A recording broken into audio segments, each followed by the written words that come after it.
ایک سانپ نبی کریم صلی اللہ علیہ وآلہ وسلم کی بارگاہ رسالت صلی اللہ علیہ وآلہ وسلم میں حاضر ہوا اور اپنا منہ نبی کریم صلی اللہ علیہ وآلہ وسلم کے کان مبارک کے پاس لے کر گیا اور کچھ عرض کی تو نبی کریم صلی اللہ علیہ وآلہ وسلم نے فرمایا ٹھیک ہے۔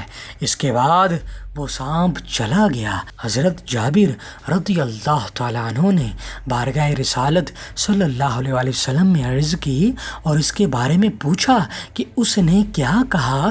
بس یہ سن کر سرکار دو عالم حضرت محمد مصطفیٰ صلی اللہ علیہ وآلہ وسلم نے فرمایا وہ ایک جن تھا جس نے عرض کی یا رسول اللہ صلی اللہ علیہ وآلہ وسلم اپنی امت کو لید اور بوسیدہ ہڈیوں سے استنجا کرنے سے منع فرما دیں، کیونکہ اللہ پاک نے ان میں ہمارا رزق رکھا ہوا ہے۔